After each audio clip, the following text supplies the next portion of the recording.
बोलो जयकारा। बोल मेरे श्री गुरु महाराज की जय। सौभाग्यशाली गुरुमुखो, आज हम आपको एक भक्त की कथा सुनाएंगे। कथा भक्त पीपा जी तथा भक्ति मती सीता जी।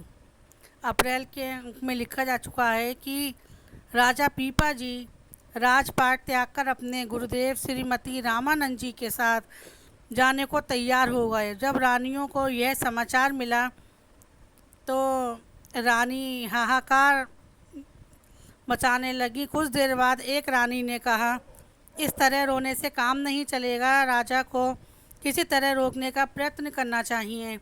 बहुत सोच विचार के बाद उन्होंने एक ब्राह्मण को बुलाकर कहा, आप अक्सर कहते रहते हो कि आप बड़े जंतर मंतर जानते हो। आप कोई ऐसा उपाय करो जिससे राजा यहीं रह जाएं और हमें छोड़कर ना जाएं। हम आपको मालामाल कर देंगे। वह ब्राह्मण जंतर मंतर आदि कुछ नहीं जानता था, ऐसे ही कहा करता था। अब रानियों की बात सुनकर उसने एक युक्ति सोची। वह एक बनिए से विष ले आया और पीपा जी को दिखलाकर कहने लगा, हे राजन, स्वामी जी ने तुमको कहा है कि तुम चाहो घर पर रहो, चाहे उपवन होकर वन में विचारो। तुम्हारे लिए दोनों अवस्थाएं समान हैं, इसलिए तुम वो इसलिए तुम को घर बार नहीं त्यागना चाहिए। यदि तुम घर बार छोड़कर चले जाओगे तो सभी रानियां तुम्हारे वियोग में दुखी रहकर तन को त्याग देंगी। इसलिए तुम स्वामी जी के साथ मत जाओ, यहीं रहकर भजन सुमरन और साधु महात्माओं की सेवा करो। हे राजन, यदि तुम मेरी बात नहीं मानोगे तो यह देखो, मेरे पास विष है। मैं यह विष खिलाकर प्राण त्याग दूंगा, जिससे तुमको ब्राह्मण हत्या का पाप लगेगा। इतना सब कुछ कहने पर और विष खाने की धमकी देने पर भी जब ब्राह्मण ने देखा कि राजा किसी प्रकार भी रुकने को तैयार नहीं है, तो उसने सबके सामने ही विष खा लिया और वहीं पृथ्वी पर ढेर हो गया। ब्राह्मण के इस प्रकार विष खाकर प्राण त्यागने से राजा पीपा को बहुत दुख हुआ। स्वामी रामानंद जी भी ब्राह्मण के इस प्रकार प्राण त्यागने से पहले तो बहुत विस्मित हुए, फिर उन्हें दया आ गई। उन्होंने अपना शरण ब्राह्मण के शरीर के साथ स्पर्श किया। चरण के स्पर्श होते ही ब्राह्मण इस प्रकार उठ खड़ा हुआ जैसे कोई सोया हुआ था। व्यक्ति नींद से जाग उठता है। स्वामी रामानंद जी के शरण स्पर्श से उसकी बुद्धि निर्मल हो गई। अब वह भी स्वामी जी का शिष्य होकर उनके साथ चलने को तत्पर हो गया।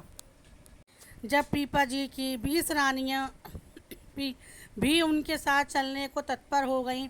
पीपा जी उन्हें साथ ले जाना नहीं चाहते थे, परंतु जब वे पीपा जी के समझाने पर ना मानी, तब पीपा जी ने एक कंबल के कई टुकड़े फाड़कर कहा, तुम में से जो मेरे साथ चलने को इच्छुक हो, वह राशि वस्त्र और आभूषण उतारकर यह कंबल का टुकड़ा धारण कर ले। अन्य सभी रानियां तो ऐसे करने को तैयार ना हुई, परंतु सबसे छोटी रानी, जिसका नाम सीता था, उसने तुरंत अपने आभूषण उतारने आरंभ कर दिए। आभूषण उतारने के बाद जब वह राशि वस्त्र उतारने लगी तो स्वामी रामानंद जी ने उसका त्याग वैराग्य देकर उसको साथ ले जाने को तैयार हो गए और उससे बोले, हमारे साथ चलने के लिए तुम सफ़ेद और सादे वस्त्र पहनकर आ जाओ। सीता ने ऐसा ही किया। पीपा जी नहीं चाहते थे कि कोई रानी उनके साथ जाए, परंतु जब स्वामी जी ने सीता को साथ चलने की आज्ञा दे दी तो पीपा जी बहुत घबराए। तब स्वामी जी ने उन्हें आज्ञा की कि सीता तुम्हारे साथ ही रहेगी, इसका त्याग तुमने नहीं करना है।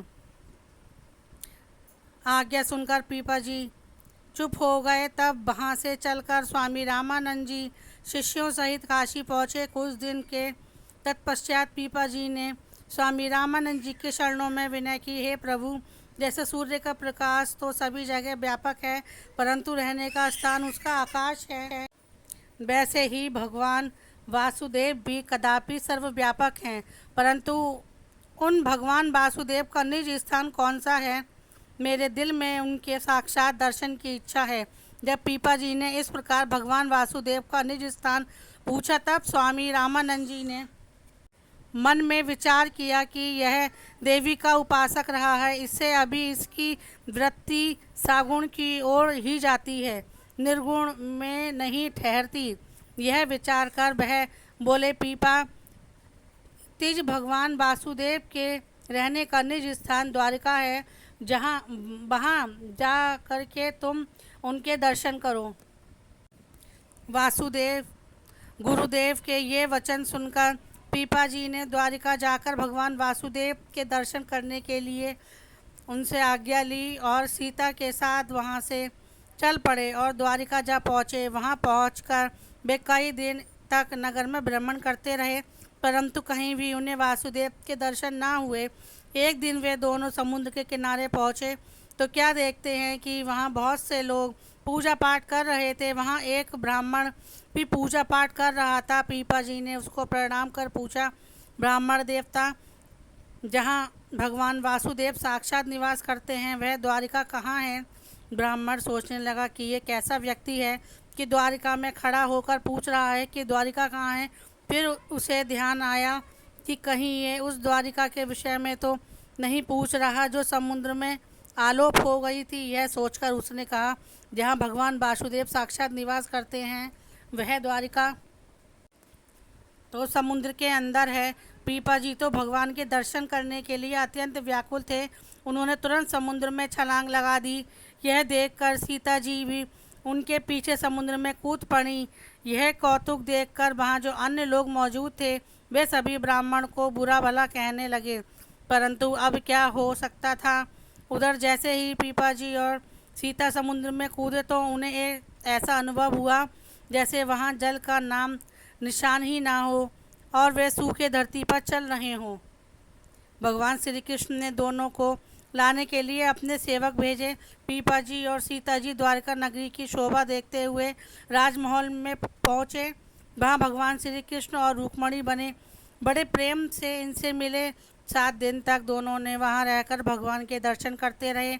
उस अलौकिक नगरी में उन्होंने जो अलौकिक सुख प्राप्त किया उसका वर्णन करने में ये लेखनी असमर्थ है। 8वें दिन भगवान ने उन्हें जाने के लिए फरमाया। पीपा जी का तो वहाँ से जाने का तनिक सा भी मन नहीं था, वह उदास हो गए। उन्हें उदास देखकर भगवान बोले, जब तुम चाहोगे मैं पृथ्वी पर इसी रूप में दर्शन दिया करूँगा। मैं इसीलिए तुम्हें जाने के लिए कह रहा हूँ कि तुम्हारे समुद्र में डूब जाने से लोग भक्ति भावना को लांछन देंगे। भगवान ने निशानी के तौर पर उन्हें अपनी छाप उतार कर दे दी। इसी तरह रुक्मणी जी ने एक साड़ी सीता को दी। भगवान की आज्ञा शिरोधार्य कर पीपा जी और सीता जी 8वें दिन समुद्र के बाहर आए। भगवान प्रेमवश उन्हें तट पर छोड़ने आए।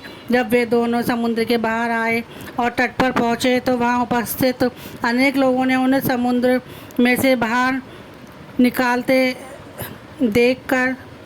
देखकर और उनके सूखे वस्त्र देखकर आश्चर्य में डूब गए।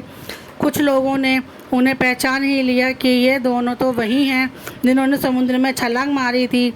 बस फिर क्या था, पलों में यह विचार सारी द्वारिका नगरी में फैल गया और लोगों का एक अपार समूह समुद्र के तट पर एकत्र हो गया। भक्त पीपा जी ने अपनी असली द्वारिका में भगवान के दर्शन करने और वहाँ की लीलाओं का समस्त वृत्तांत कह सुनाया और भगवान श्री कृष्ण की छाप दिखाकर उन सब के संशय भ्रम दूर किए।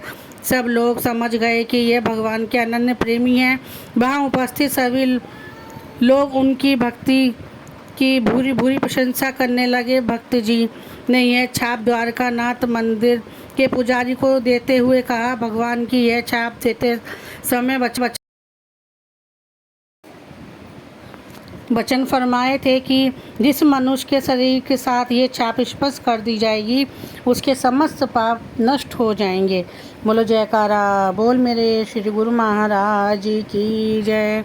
बोलो सांचे दरबार की जय।